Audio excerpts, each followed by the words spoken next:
مشاكل تسليمات الشقق تحت الإنشاء. الشقق تحت الإنشاء بيبقى عند مرحلة معينة المفروض إن أنت بتستلمها، وعشان تستلمها بيبقى فيه شوية ضوابط لازم تكون حاططها ومعايير لازم تكون فاهمها وأنت بتستلم شقتك. في ناس بتقابلها مشاكل وهي بتستلم إن الاستلامات مش زي ما كانوا متفقين عليها في مواصفات التشطيب. عشان كده محضر الاستلام لازم يبقى عندك الادراك انت هتستلم ايه بالظبط حسب الاتفاق.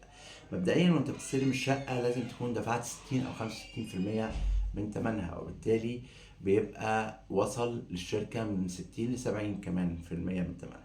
بيعملوا لك محضر استلام مدوك على شيكات بالباقي، فعشان كده محضر استلام بالذات لازم تبقى فاهم انت هتستلم ايه في العقد اللي انت كنت كاتبه ومواصفات التشطيب اللي انت كنت كاتبها. وبالتالي مهم جدا جدا جدا انك تاخد بالك من المشاكل اللي بتبقى موجودة وقت التسليم. اول حاجة، هل مواصفات التشطيب زي ما هي ولا لا؟ هل الجراج مظبوط ودخلته مظبوطة ولا لا؟ هل الكلام اللي اتقال والحاجات اللي تم الاتفاق عليها بينك وبين الشركة كانت بالفعل مظبوطة ولا لا؟ كل الحاجات ديت من المهم اللي انت تراعيها وانت بتستلم شقتك. الواجهة متشطبة زي الاتفاق؟ هل في الالوميتال موجود؟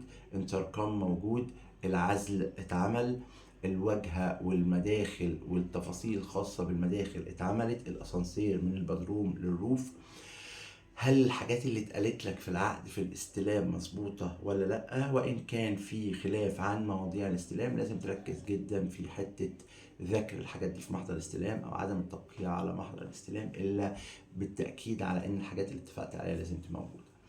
النقطة التانية، مشاكل زيادة الأسعار. في ناس وهي بتسلمك تقول لك لا التكاليف زادت عليا قوي فأنا محتاج أزود عليك السعر. هل الموضوع دوت مظبوط ولا لأ قانونا ولا لأ؟ طيب المشكلة الأكتر من كده والأخطر من كده اللي هو التأخير أصلا في التسليم. فأنت وأنت بتيجي تستلم كمان مش بيسلمك، اللي هو إيه؟ أنت عندك المشكلة الأكبر، جه ميعاد استلامك وأنا مش هسلمك أصل الجهاز مسلمنيش. دي مشكلة، فلازم تتأكد الجهاز فعلا سلم القطعة دي ولا لأ. أصل أنا ما طلعتش رخصة. طب ليه يا عم ما طلعتش رخصة؟ اصل الارض مش عارف صخرية. طب ليه؟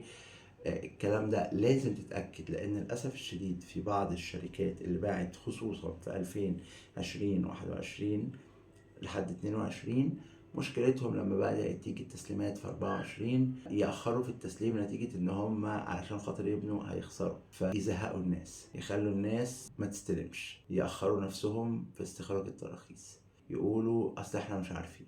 طب يا عم ايه الحل؟ يقول لك كذا. خدوا بالكم الكلام اللي انا بقوله لكم وبتكلم فيه ده هي مشاكل بتجيلي بالفعل من ناس متابعين ليا وبتشوف الفيديوهات بتاعتي. انا بعمل فيديوهات من 2018 الحمد لله بفضل ربنا فوق ال 600 فيديو، وبالتالي في ناس كتير بتشوفني وفي ناس بتتعامل معايا وفي ناس بتبعت لي، خصوصا بفضل الله سبحانه وتعالى ان انا تقريبا يعني من القنوات القليله اللي بترد على كل التعليقات اللي ممكن تتبعت لها، وبحاول قدر المستطاع ان انا اتفهم اسئله الناس وارد عليها.